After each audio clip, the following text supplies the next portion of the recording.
Here, boys, we have seen the structure of silicates. This one.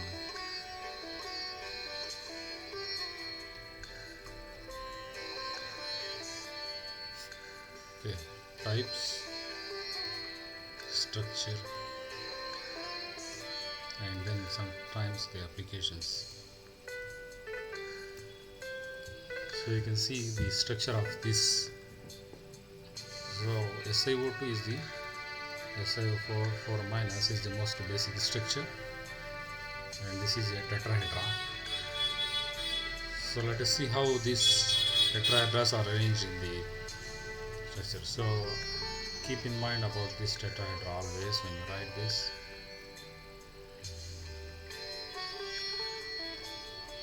So you will have 4 oxygen at the corners, here, here, here, and here, and then silicon at the center there. Silicon at the center there. Then their arrangement is what we are going to see today. This gives rise to several structures such as the microline, albite, and then anortite, and then feldspar, and then some zeolites. You're going to see this blend. But here, just let us look into the how many types of classifications are there in the silicates.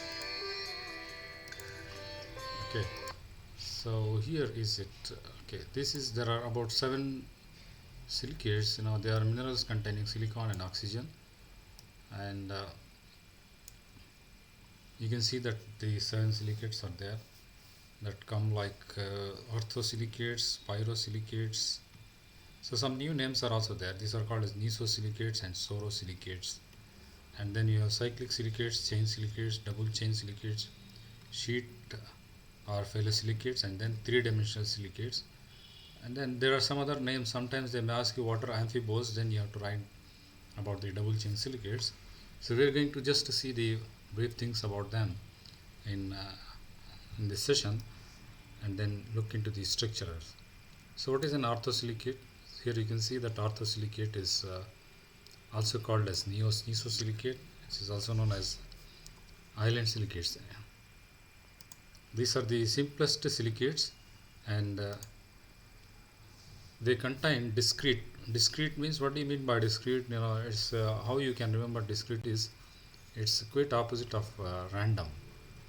They are not random. They are in a very good orderly manners. So imagine this tetrahedra, and the silicon at the center is given as a dot there. Oxygen atom is there. The basic structural unit of orthosilicate is shown below, and the orthosilicate is a strong conjugate base of a weak orthosilic acid. So you need to know what is a conjugate base, right? So conjugate base and conjugate acids are that you get in return. Okay, so I think you know about them in separate sessions. I think the conjugate base is able to absorb a proton. Suppose if you have OH minus, okay, and you have some H plus somewhere, and this is able to absorb a proton, then it is called as the conjugate base. This particular thing is a conjugate base.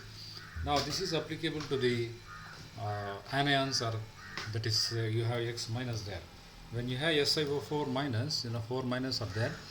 These act as a base, and in return they accept any proton there, or even something hard acid and hard acid they will accept. So if they accept hard acid, they form a base, and for that you need to have an idea of what the Pearson's hard and soft acid and base say. And this is the conjugate base of weak orthosilic acid, as well as it does not persist, it doesn't exist in aqueous solutions. Hence in nature orthosilicate minerals are rare and mainly found with cations, that is they don't exist separately, and that is why we have most of them and as minerals. Is one of the reasons why you have minerals more stable than separate silicates or purified compounds, and they are from the highly insoluble salts.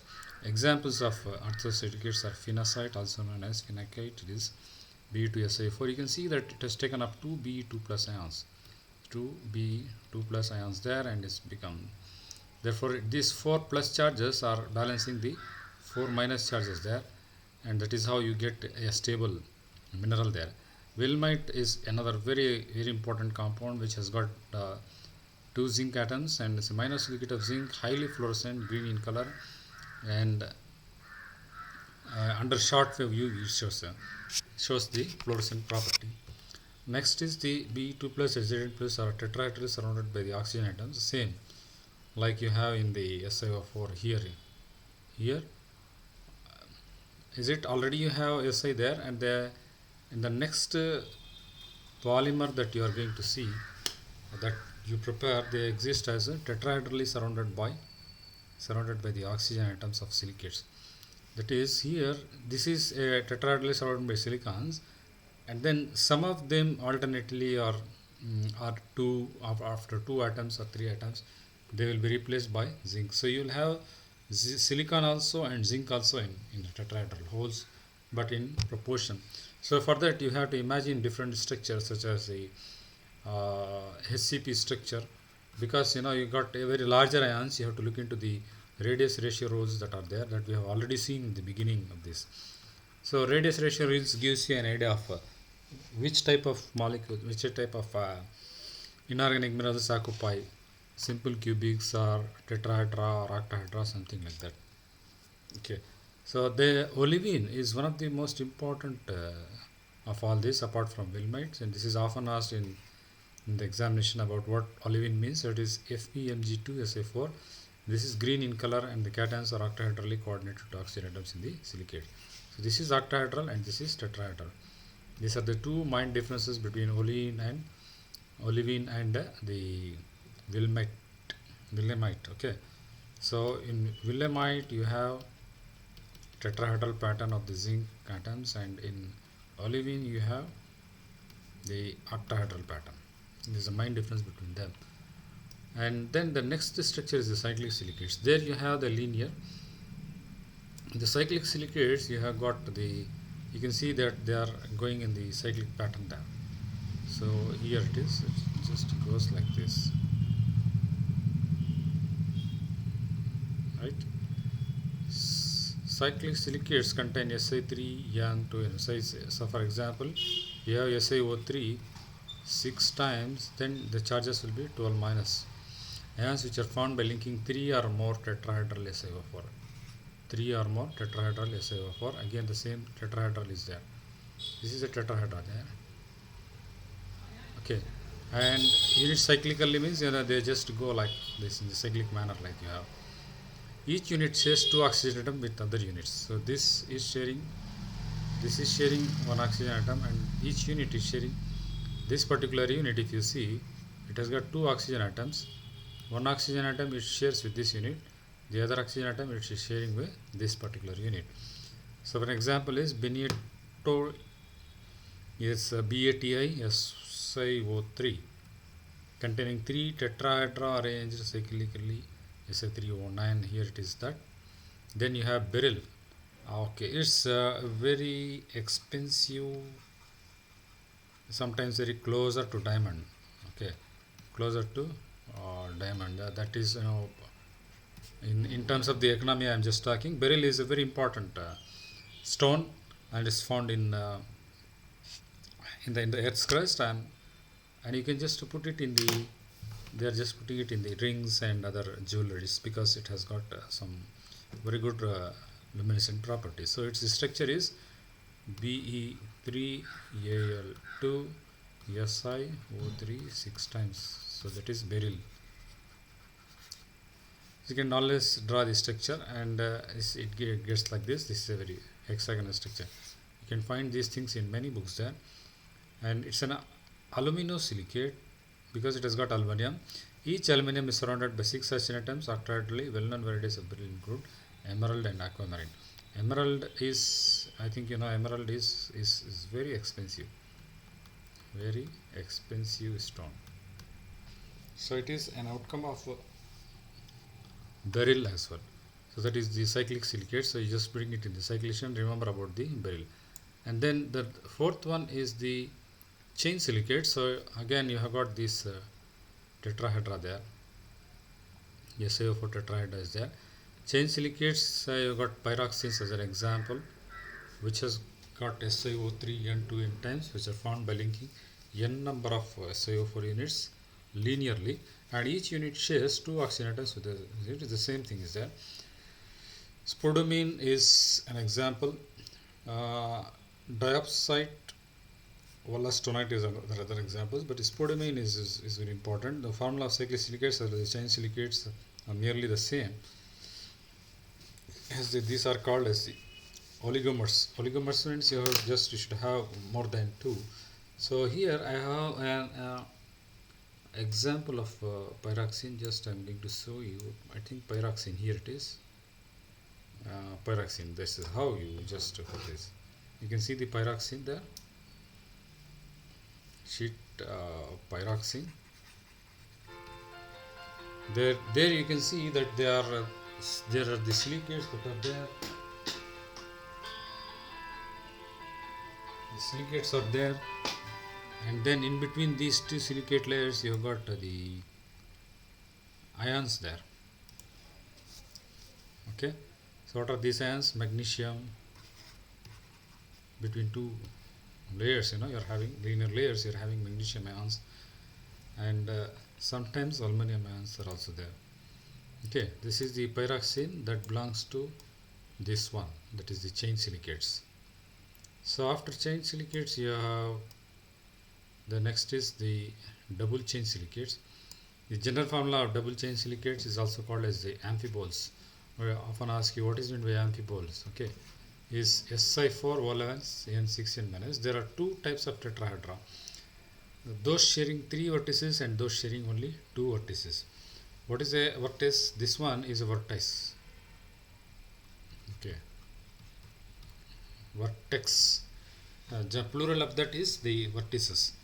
So three vertices can be shared and two vertices can be shared, and that is in a three-dimensional manner. This is just a 2D image, and if you just look into the three-dimensional manner, one more layer can come over here. Okay, and then one more layer above this. So this is the first layer, this is second layer, third layer. If you just see them, then this is there will be three vertex sharing, and therefore they call it as the three vertices being shared, and you just have a double chain.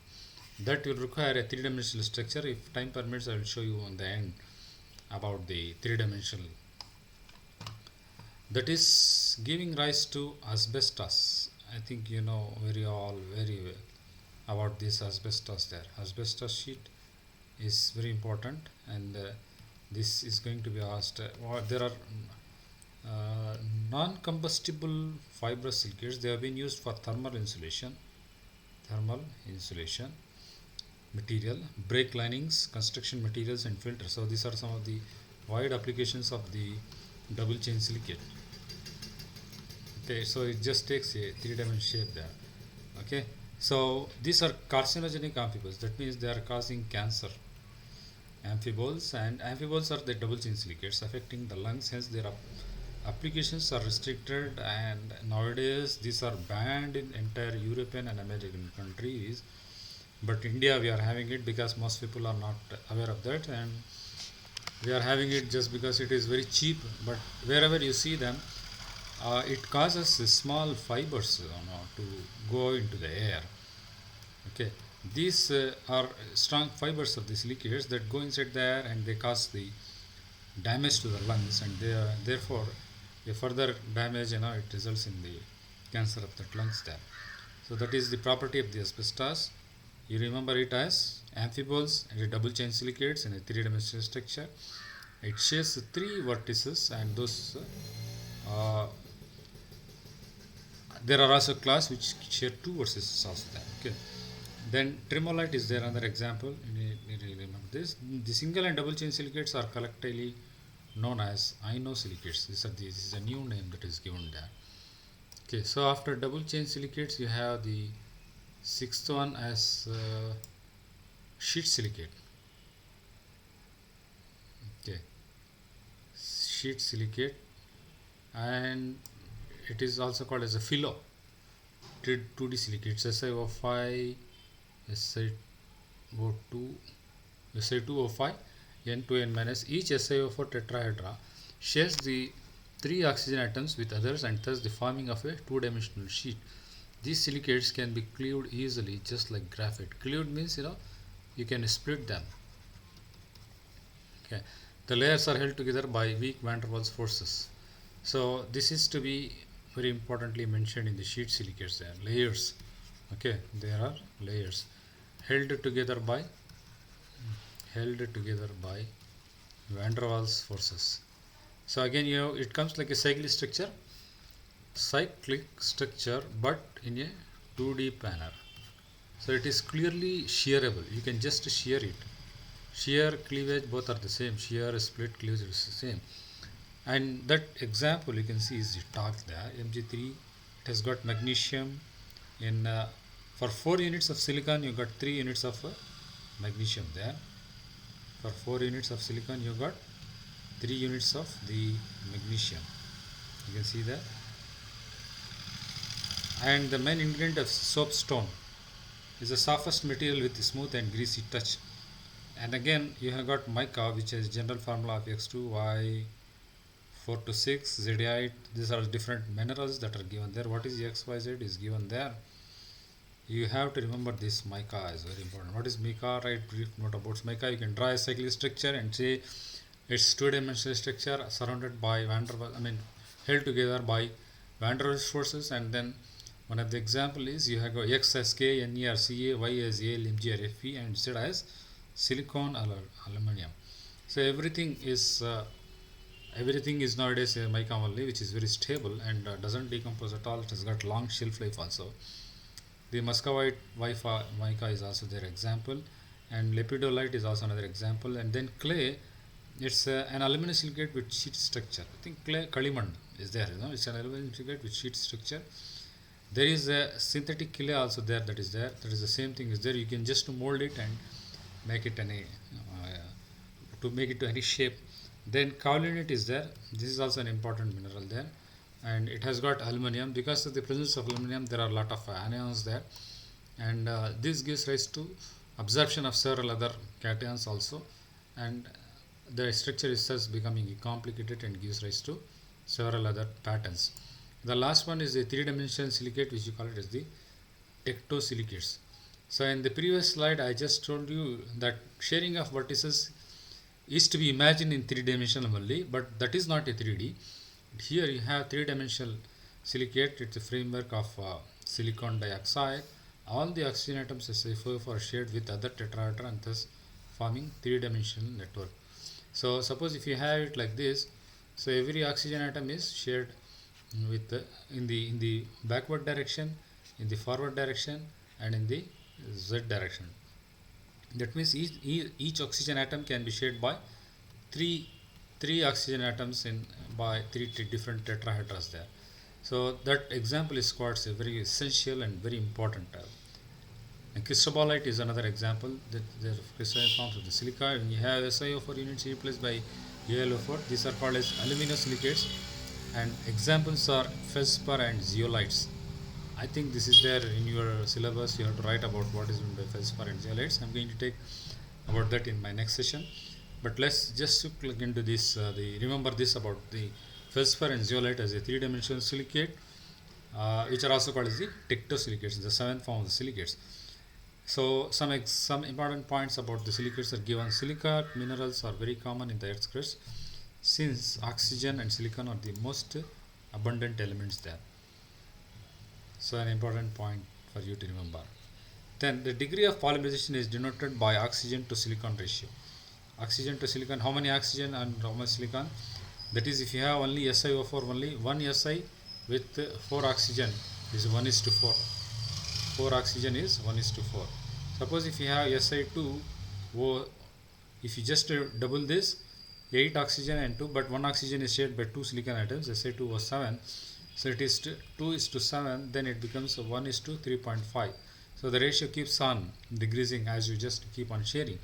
So that it says that suppose if your degree of polymerization is denoted by oxygen to silicon ratio, greater is the degree of polymerization, lower will be the OSI ratio. That is, from 4 you just become 3.5, and then the next you can become, it can go to 3, 1:3, it can go to 1:2, that shows the degree of polymerization, and the value of OVSR for orthosilicates is least polymerized is 1 is to 1.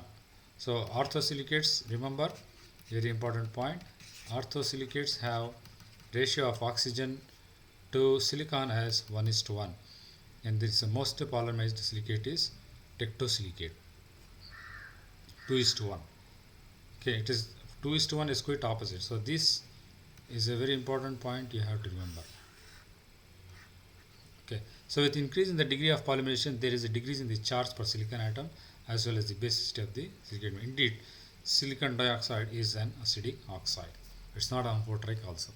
Okay, so generally based on the above ratios, I just put forward the some examples and then some ratios there. So let us look into the ratio pattern. There are they, as already noted, there are +2 of ion and maximum in similar size.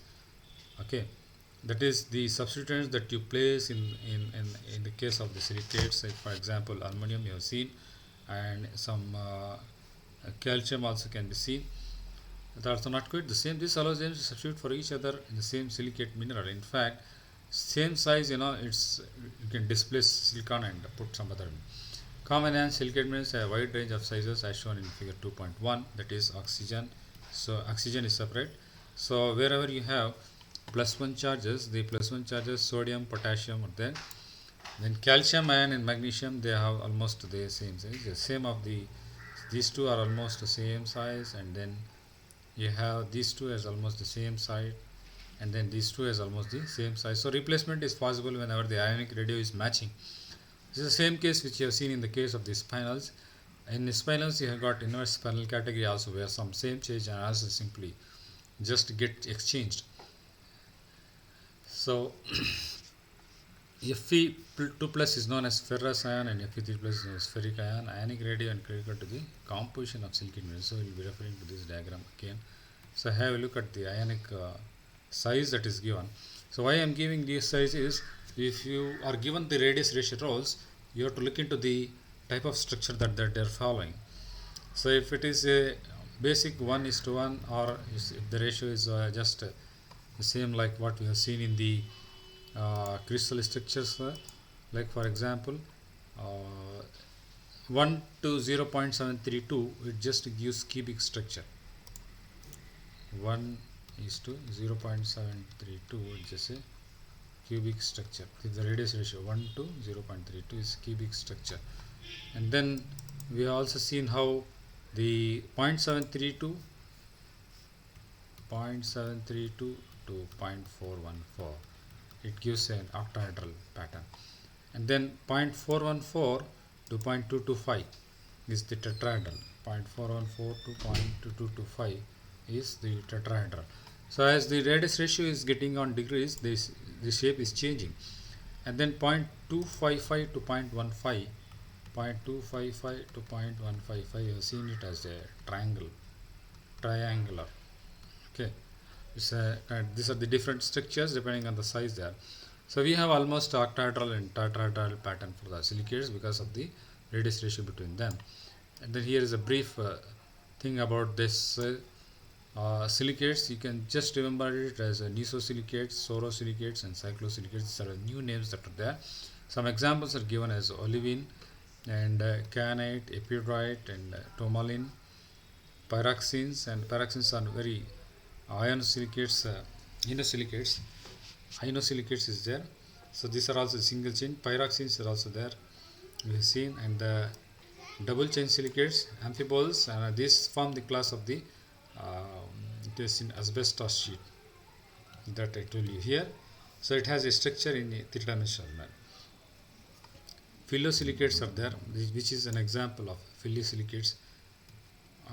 May cause clays, minerals, serpentine, and then you have three-dimensional framework. Then you call it as the feldspars caused at the zeolites. So this example we have already seen, and just remember that apart from the chain silicate, orthosilicate, pyrosilicate, sheet silicate, you got the names such as this one, the nesosilicate, sorosilicate, cyclosilicate, inosiliate, Those are the three things that just refer to this structure there.